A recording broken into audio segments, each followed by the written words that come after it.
नमस्कार मंडळी, लक्ष्मीच्या पावलांनी या मालिकेच्या आजच्या भागात आज आपण बघणार आहोत.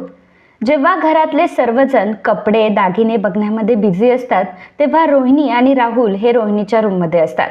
रोहिणी राहुलला त्यावेळी सांगत असते की राहुल, आता आपल्याला खूप विचारपूर्वक सगळ्या गोष्टी कराव्या लागतील. तुला माहिती आहे ना की त्या खरे बहिणी खूप चालाक आहेत म्हणून. कशाही पद्धतीने त्या पळवाटा काढणार म्हणजे काढणारच. पण आता मात्र आपल्याला असा बॉम्ब फोडायचा आहे ना की त्यांना पळवाटा ह्या दिसल्याच नाही पाहिजे. मग बघूयात आपल्यासमोर कुठल्या तोंडाने उभ्या राहत आहे त्या दोघी. राहुल म्हणतो की मम्मा, याचा अर्थ तू नैनाचं जे सत्य बाहेर आणणार आहेस ते सत्य सगळ्यांसमोर तमाशा करून आणणार आहेस का? रोहिणी म्हणते की हो, मग तुझ्या बायकोला डोहाळे जेवणाच्या दिवशी मी स्वतः तयार करणार आहे.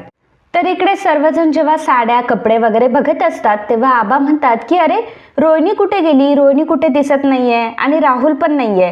यांचा हिशोब चुकता करावा लागेल. दोघंही कुठे गेलेत आता? तेव्हा कला म्हणते की आबा, काळजी करू नका, मी त्या दोघांना बोलावून आणते.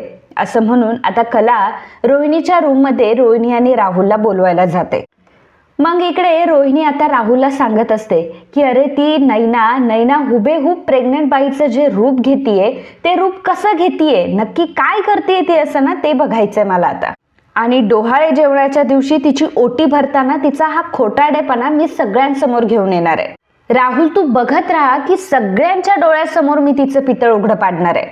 आतापर्यंत कशा प्रकारे तिने चांदेकरांना तिच्या तालावर नाचवले, सोबतच आतापर्यंत लग्न झाल्यापासून तिने कशा प्रकारे तुझा बदला घेतलाय ना, त्या सगळ्या गोष्टींचा मी बदला तिच्याकडनं घेणार आहे. आणि हो, आपलं ज्याप्रमाणे ठरलंय त्याप्रमाणे हा सगळा डाव आपल्याला त्या कलावर उलटवायचा आहे. कारण सगळ्यात पहिल्यांदा नैनाची प्रेग्नन्सी टेस्ट करण्यासाठी कोण गेलं होतं तिच्यासोबत? कला. याचा अर्थ काय की त्यावेळी नैनाच्या प्रेग्नन्सीला एकमेव साक्षीदार कोण होती? तर कला. याचा अर्थ कलाला या सगळ्या गोष्टी माहीत होत्या आणि आपण सगळा डाव त्या कलावर उलटवू शकतो. पण राहुल, एक गोष्ट लक्षात ठेव, जेव्हा हा तमाशा होणार ना तेव्हा आपल्याला हे दाखवायचं आहे की तुला आणि मला किती दुःख झालंय आणि सगळ्यात महत्त्वाचं, आपल्या दोघांनाही खूप मोठा धक्का बसलाय. एक बाप म्हणून तुझ्या इमोशनचा वापर करण्यात आलाय. आता सगळ्यांना असंच वाटायला पाहिजे आणि सगळ्यांना तुझी दयाच आली पाहिजे. हाच एकमेव चान्स आहे की पुन्हा एकदा तू घरच्यांच्या नजरेत चांगला होऊ शकतोस. तेव्हा राहुल म्हणतो की मम्मा, तू काळजीच करू नको. आता मी अशी काही ऍक्टिंग करेल ना, की असा काहीतरी माझा चेहरा करेल ना की सगळ्यांना माझी दया वाटेल आणि त्या नैनाचा राग येईल. आता हीच संधी घेऊन मी सगळ्यांचा हिशोब चुकता करणार आहे. काय मित्रांनो, अजूनही आपल्या व्हिडिओला लाईक केलं नाहीये का? अहो, मग वाट कसली बघताय? लगेच व्हिडिओला लाईक करा, कारण तुम्हालाही माहिती आहे की तुमचा लाईक आमच्यासाठी किती महत्त्वाचा आहे ते. त्याच वेळी कला तिथे येते. कला म्हणते की रोहिणी मॅडम, हा हिशोब आताच चुकता करायचा आहे, चला खाली. असं म्हटल्यावर रोहिणी आणि राहुल दोघंही खूप घाबरतात. त्यांना असं वाटतं की आता कलाने सगळं ऐकलंय आणि कुठल्या हिशोबाची बात करते, याचा अर्थ आमचं सगळं बोलणं हिने ऐकलंय आणि खाली जाऊन हिला आम्हाला एक्सपोज करायचंय.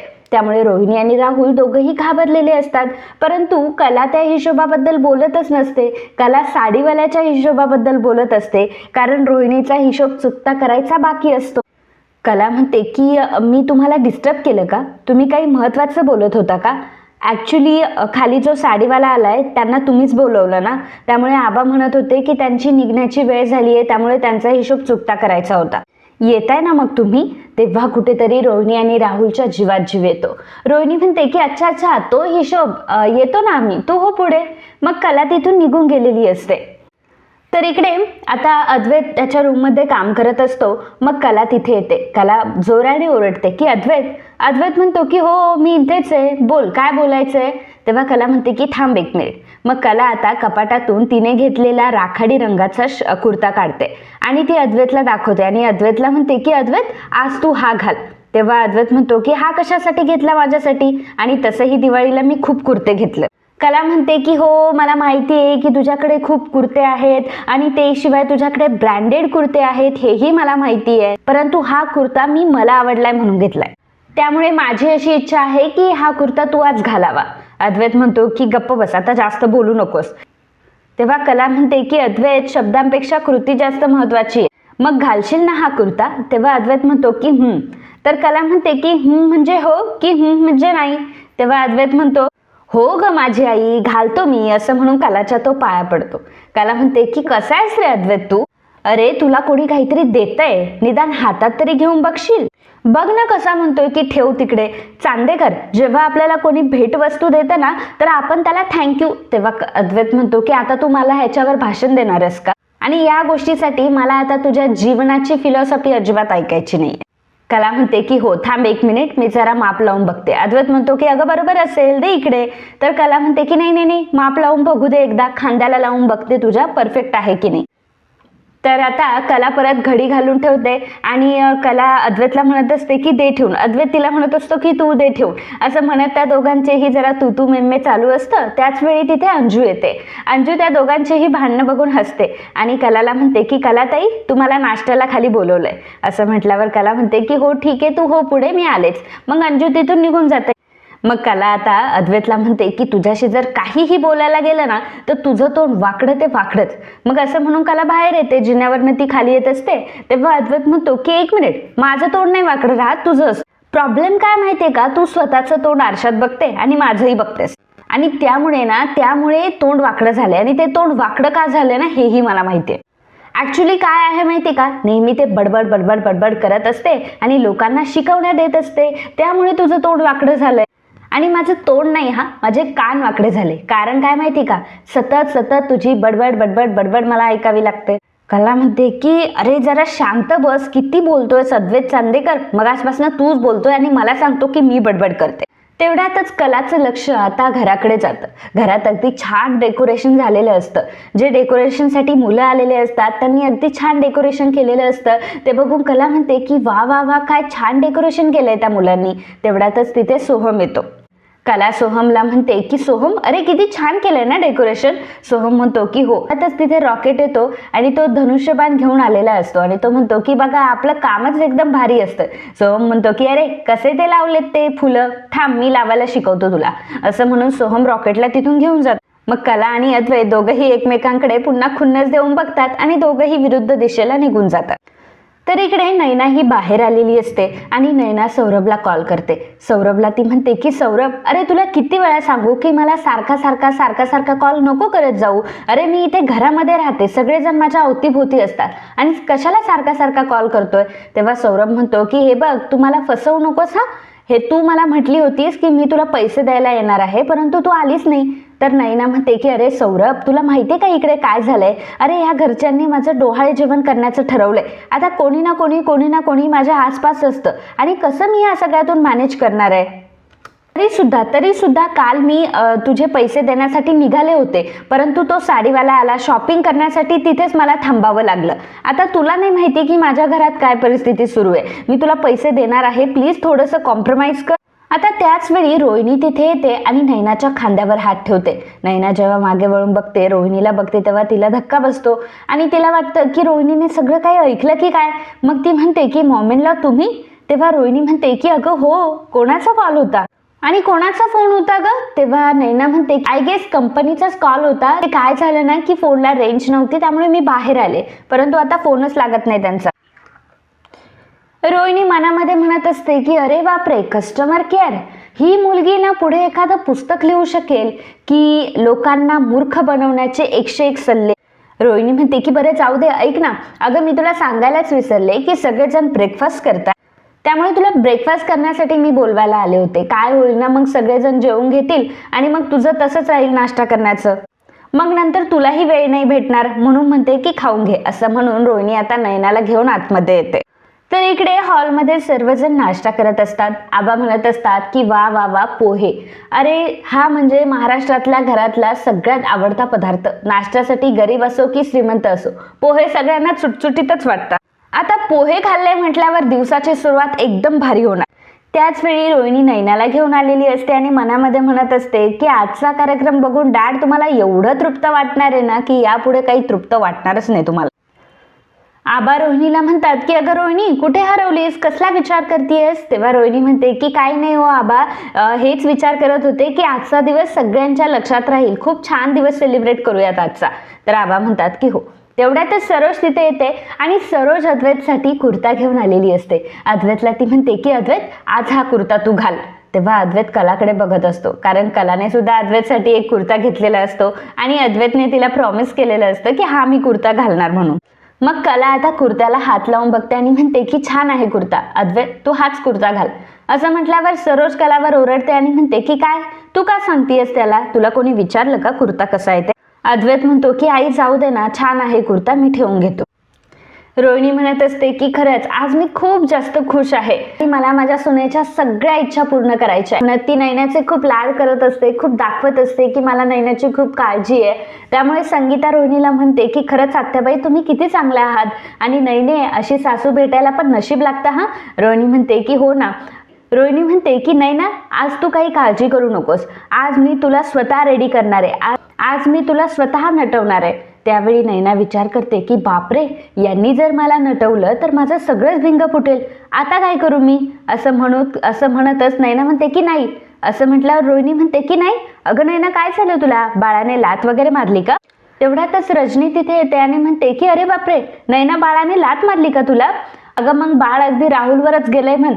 तेव्हा रोहिणी म्हणते की हो ना, जेव्हा राहुल पोटात होता ना की तेव्हा मला राहुल अशाच लाता मारायचा, आठवते ना तुला राहुल. देवा मी एक्साइटमेंटमध्ये काय काय बोलू राहिले, आता राहुलला कसं काय आठवेल की तो पोटात लाता मारत होता म्हणून. खरं तर मला काय करावं आणि काय नाही असं झालंय, मला काही सुचतच नाहीये आणि एक्साइटमेंटमध्ये काही बोललं जातंय माझ्याकडनं. मला माहीतच नव्हतं की आजी होण्याची फिलिंग इतकी ग्रेट असते ते. नैना मी बघू का गं की बाळ कशी लात मारते ते. तेव्हा नैना म्हणते की नको नको मॉमेनला. तेव्हा रोहिणी म्हणते की अगं नको नको का, अगं ही तर किती छान फिलिंग असते, मला अनुभवायची आहे गं. आणि बाळाची लात अनुभवणं हा सुद्धा एक ग्रेट एक्सपिरियन्स असतो, त्यामुळे प्लीज प्लीज मला अनुभव दे ना. रोहिणी आता नैनाला उभं करते आणि म्हणते की नैना प्लीज उठ ना, मला बघायचंय बाळ कशी लात मारते ते. तेव्हा नैना म्हणते की हो पण आता बाळ लात मारत नाहीये, जेव्हा बाळ लात मारायला लागेल ना तेव्हा मी तुम्हाला सांगेल, मग तुम्ही फील करा हा.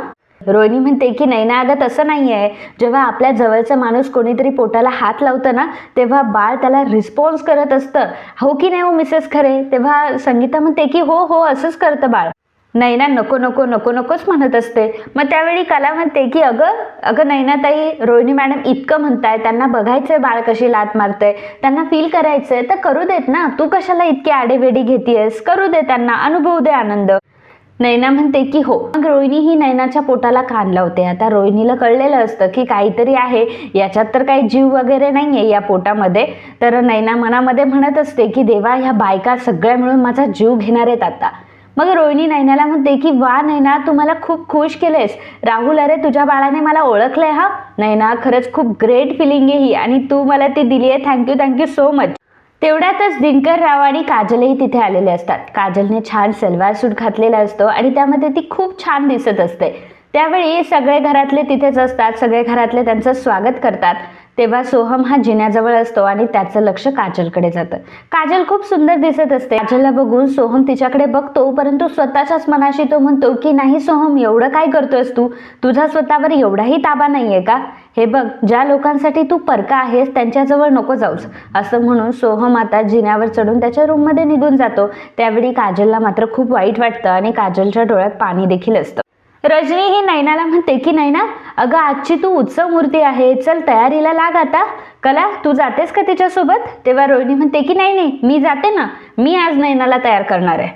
नैना म्हणते की नाही मॉमेनला, अहो कशाला, मी आहे ना, मी करेल मला स्वतःला रेडी, तुम्ही उगाच कशाला त्रास करून घेताय. तेव्हा रोहिणी म्हणते की अगं यामध्ये त्रास कसला, अगं तुला नटवण्यामध्ये तर मला किती आनंद होईल, चल ना आपण दोघीही चल ना मी तुला छान रेडी करते. मिसेस खरे तुम्ही तरी हिला काहीतरी सांगा. तेव्हा संगीता म्हणते की हो नाही अगं त्या तुला रेडी करतायत तर जा ना त्यांच्यासोबत. आणि अगं अशा परिस्थितीमध्ये आपल्या जवळची कोणीतरी व्यक्ती ही नटवायला सजवायला लागते आणि त्यात त्रास कसला आलाय येऊ दे की आत्याबाईंना. काजलला मात्र जरा वाईटच वाटत असतं, कारण सोहम तिच्याशी बोलत नसतो, त्यामुळे तिचा चेहरा पडलेला असतो, तिच्या डोळ्यातही पाणी असतं. मग संगीता काजलला खुणावते की जरा हस, अशी तोंड पाडून का बसलीये. मग काजल जरा खोटं हसू तिच्या चेहऱ्यावर घेऊन येत असते. तर इकडे कला आता तिच्या रूममध्ये आलेली असते. अद्वैत त्याचं काम करत असतो. कला अद्वैतला म्हणते की बरं अद्वैत तू बाहेर जा, मला रेडी व्हायचंय. अद्वैत म्हणतो की हां, याला काय अर्थ आहे? मी मगाचपासून रूममध्ये आणि तू रूममध्ये येतेस आणि मला सांगतेस की बाहेर हो म्हणून मला तयार व्हायचंय. एवढा वेळ कुठे गेली होतीस तू? तेव्हा कला म्हणते की चांदेकर, आतापर्यंत तर रूममध्ये तूच होतास ना, मग आतापर्यंत तू तुझं आवरून घ्यायला हवं होतंस आणि उगाच तुझा इथे टाइमपास चालला होता तेव्हा मी काही म्हटले का? आता मला आवरायचंय तर उगाच हट्ट करतोयस. तेव्हा अद्वैत म्हणतो की शब्द नीट जपून वापरायचे. हा, टाइमपास करत नव्हतो मी इथे, दिसत नाही का तुला? मी इथे काम करतो लॅपटॉपवर. कला म्हणते की अरे वा, म्हणजे एवढं म्हटलंस की विषय संपला नाही का तुझा? अद्वैत म्हणतो की हो, मग संपला विषय. बरं चल सांग, माझी कॉफी कुठे? सॉरी, कला म्हणते केव्हाची कॉफी रेडी आहे तुझी? जेव्हा मला तू सांगशील, जेव्हा तुला हवी असेल तेव्हा मी घेऊन येईन. मग अद्वैत म्हणतो की मला आत्ताच्या आत्ता कॉफी हवी आहे. कला म्हणते की चांदेकर, मुद्दाम करतोयस ना हे सगळं तू? कला बोट करून बोलत असते अद्वैतला की खरं सांग, मुद्दाम करतोयस ना? अद्वैत म्हणतो की बोट खाली कर पहिल्यांदा. कला म्हणते की नाही करणार असं म्हणून त्याच बोटाने ती अद्वैतला गुदगुल्या करत असते. जशी कला अद्वैतला गुदगुल्या करत असते तसं अद्वैत हा रूमभर फिरत असतो. अद्वैत तिला म्हणत असतो की खरे गुदगुल्या वगैरे करायच्या नाही हा. कला म्हणते की चल बाहेर जा, मग बाहेर जा. अद्वैत म्हणतो की नाही जाणार. मग कला अजून त्याला बोटाने गुदगुल्या करू लागते. कला त्याला गुदगुल्या करत असताना शेवटी तिने अद्वैतला रूमच्या बाहेर काढूनच दिलेलं असतं आणि दरवाजा बंद करून घेतलेला असतो. अद्वैत मागे म्हणत असतो की याला काय अर्थ आहे? काय बाई आहे ही? आणि गुदगुल्या कसल्या करती ही? थांब, आता फक्त हिला बाहेर येऊ दे. ही बाहेर आली ना, कशा हिला गुदगुल्या करतो बघच. तर इकडे कला आता तिच्या रूममध्ये छानपैकी रेडी झालेली असते आणि खूप छान दिसत असते. त्यावेळी तिचं आवरून झाल्यानंतर तिचं लक्ष कुर्त्याकडे जातं. तर सरोजने दिलेला कुर्ता आणि कलाने दिलेला कुर्ता, दोन्ही कुर्ते बेडवर ठेवलेले असतात. कला विचार करत असते की चांदेकर ह्या दोन कुर्त्यांपैकी कुठला कुर्ता निवडेल आणि कुठला कुर्ता घालेल. जर त्याने सरोज मॅडमने घेतलेला कुर्ता जरी निवडला तर मला चालेल, परंतु जर मी निवडलेला कुर्ता त्याने घातला तर मला आवडेल. पण ठीक आहे, काय होतंय ते बघूयात. त्यामुळे मला समजेल की चांदेकर आणि मी, जाऊ दे, मी आता खूप जास्त विचार करतेय, एवढा विचार मी नको करायला. असं म्हणतच आता कला बाहेर जाते. कला बाहेर जात असताना अद्वैत मात्र तिचीच वाट बघत असतो की कधी एकदा कला बाहेर येईल आणि कधी मी तिला गुदगुल्या करेल. आता कला बाहेर येते तेव्हा अद्वैत तिच्या जवळ जातो आणि कलाने लगेच अद्वैतला बघितलेलं असतं आणि त्यामुळे ती अद्वैतला विचारते की तू इथे काय करतोस? तेव्हा अद्वैतला कलाला गुदगुल्या करायच्या असतात, पण खरं तर कलाचं ते रूप बघून, कलाचं सौंदर्य बघून तो तिच्याकडेच बघत बसलेला असतो. मग कला म्हणते की काय? अद्वैत म्हणतो की काही नाही. मग कला अद्वैतला विचारते की चांदेकर, मी कशी दिसते? अद्वैत म्हणतो की कशी दिसते म्हणजे नेहमीसारखीच दिसते, एवढं काय त्याच्यामध्ये? असं म्हणून अद्वैत आतमध्ये निघून येतो. कला म्हणते की चांदेकर, तुला ना कधी नीट बोलताच येत नाही, असं म्हणून तीही आतमध्ये निघून येते. मग अद्वैत कलाला म्हणतो की एक मिनिट, तुझं आवरून झालं ना आता, मग तू कशाला इथे थांबतीयस? तू जा बरं आता निघून, मला आवरायचंय. कला म्हणते की थांब, माझं थोडंसं काम बाकी आहे. असं म्हणून ती तिचा मोबाईल हातामध्ये घेते आणि तिच्या मोबाईलमध्ये आता स्वतःचा सेल्फी काढत असते. तर कलाला मोबाईल पकडता येत नसतो आणि स्वतःची सेल्फी काढता येत नसते. त्यामुळे अद्वैत तिला म्हणतो की हा तुझं काही होऊ शकत नाही. एक तर तुला कामही जमत नाही, स्वतःचा फोटो सुद्धा काढायला तुला जमत नाही, फोटोग्राफी सुद्धा जमत नाही. थांब, दे इकडे तो माझ्याकडे मोबाईल, मी तुला फोटो काढून देतो. असं म्हणून अद्वैत आता कलाचा फोन हातामध्ये घेतो आणि कलाला सांगतो की इकडे लाईट आहे, लाईटच्या बाजूने उभी राहा, म्हणजे तुझे फोटो छान येतील. अद्वैत आता कलाचे फोटो काढत असतो. कलाला तो म्हणतो की चांगल्या पोज दे ना. गालाला वगैरे हात लावून फोटो काढत असते. मग अद्वैत म्हणतो की अरे किती आउटडेटेड पोज देतेय तू, जरा ट्रेंडी पोज दे ना.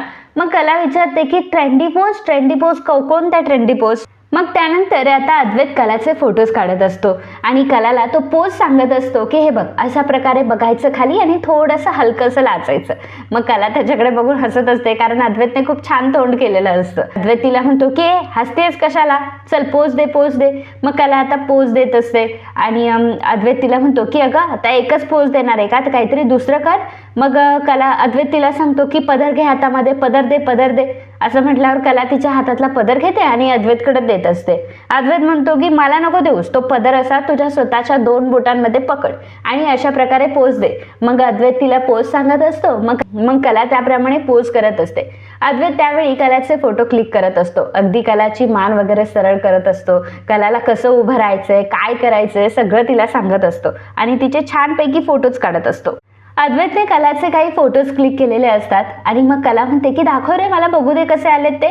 कला ते फोटोज बघते आणि तिला ते फोटोज खूप आवडतात. ती अद्वैतला म्हणते की वा अद्वैत, छान आलेत रे फोटो, किती छान काढलेत तू फोटो. अद्वैत म्हणतो की मग फोटो कोणी काढले शेवटी. कला म्हणते की हो, झालं सुरू तुझं. हो, मला माहिती आहे की बाकीच्यांसाठी हे काम खूप अवघड आहे, पण माझ्यासाठी सोपं आहे. चल बरं, आता एवढे छान छान फोटोज काढले तुझ्यासाठी, चल माझ्यासाठी जाऊन आता कॉफी घेऊन ये मस्त. कला म्हणते की चल, काही सांगू नकोस, जरी तुम्हाला फोटो काढले नसते ना माझे, तरी सुद्धा मी तुला कॉफी आणून दिलीच असते. तुझ्यासारखी अति आगाऊ नाही आहे मी. तेव्हा कला तिथून निघून गेल्यावर अद्वैत आता ते त्याचे दोन्ही कुर्ते बघतो. एका साईडला कलाने ठेवलेला कुर्ता असतो आणि दुसऱ्या साईडला सरोजने ठेवलेला कुर्ता असतो. त्यामध्ये आता सरोजने ठेवलेला कुर्ता तो हातामध्ये घेतो आणि म्हणतो, अरे अति आगाऊ, आईने दिलेला कुर्ताच मला घालावा लागेल.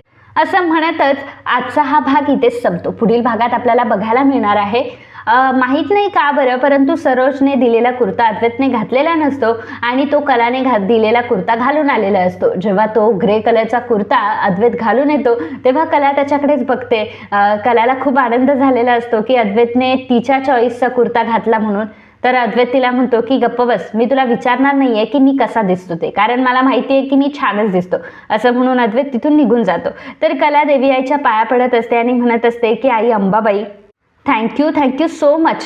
तर इकडे संगीता जेव्हा किचनमध्ये असते तेव्हा सगळ्यात पहिल्यांदा दूध फाटतं. दूध फाटलेलं असतं. जेव्हा ते संगीता दुधाचं पातेलं खाली उतरवून ठेवत असते त्यावेळी ते दूध सांडतं देखील आणि हा अपशकुन झाला की काय असं तिला वाटत असतं. कलाला ती सांगत असते की बघ ना, एकीकडे दूध फाटलं आणि दुसरीकडे माझ्या हातातून दुधाचं भांडं देखील खाली पडलं. हा अपशकुन तर नाहीये ना, काही होणार तर नाहीये ना, माझा जीव खूपच घाबरतोय. संगीता तिथून निघून जाते. कला ही देवाऱ्यासमोर उभी असते आणि देवाऱ्यातला दिवा आता फडफड करायला लागतो, म्हणून कला आता दोन्ही बाजूने त्या देवाऱ्याच्या दिव्याला वाचवत असते. मग कलाच्या मनात विचार येत असतो, आईला ज्या गोष्टीची भीती वाटते तसं काही होणार तर नाही ना, खरंच काही अपशकुन वगैरे होणार नाही ना. आता कलाला सुद्धा त्या गोष्टीची भीती वाटत असते. तर मित्रांनो, आजच्या या भागाबद्दल तुम्हाला काय वाटलं याबद्दलचं तुमचं मत आम्हाला नक्कीच कळवा.